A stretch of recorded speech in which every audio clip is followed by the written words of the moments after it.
queen. Well, that's interesting. He put the ball in the pocket to clean it. Is that pocket pull? He's got a special cloth. Oh, he's been successful from there.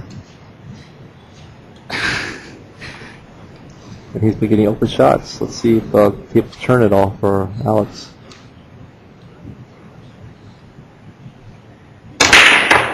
Oh, that was awesome. Look at that.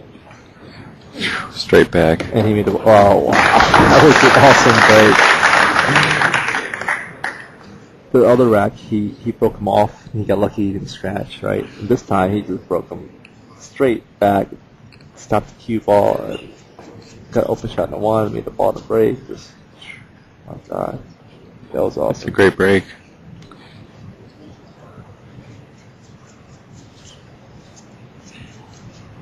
Guess that's what it takes to win the 10-ball tournament. Break them good and control that cue ball. What do you think about the rule here on the break?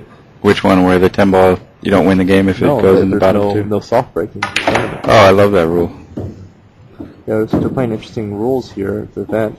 We play, you cannot soft break. What that means is it's the tournament director's discretion. If you attempted an open break, if it looked like you're intentionally trying to, plan your break or break the soft, and make an honest effort, you lose the game. You lose the game? You lose the game. It's not a foul. You lose the game. No way. I didn't know that. Yep. They've used that rule at the Dragon Promotion events for the past 3 years. And a very interesting stat. You know how many times in 3 years, probably 9 or 10 events, major events, we've used that rule. And guess how many times it's been enforced where someone's lost a game for not trying? 0. 0. Not one time has it So been. it works, huh?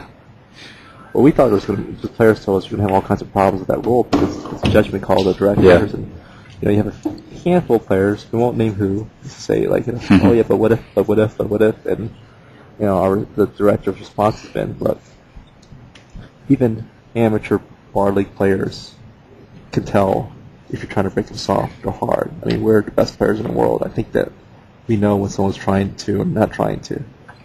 And yeah, in 3 years, has not come up one time. Look at this.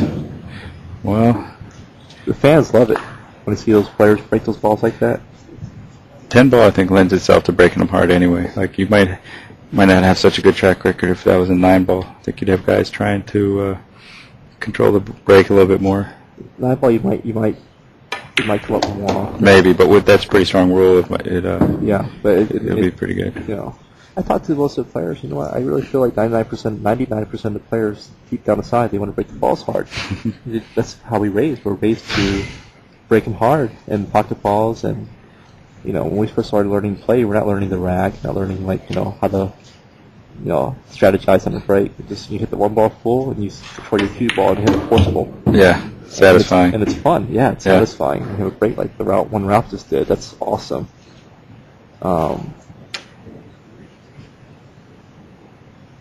But at the same time, you've seen players.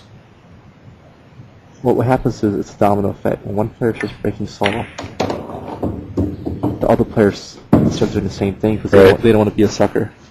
They're like, well, I got to do that to survive now. And then all of a sudden, it's like a stampede. Yep. Really, one person panics, and everybody does. And I've done it too. I've been tournament when it starts cut breaking out. I start doing it as well. So, anyways, Ralph is just routinely looks like he's gonna run another rack here.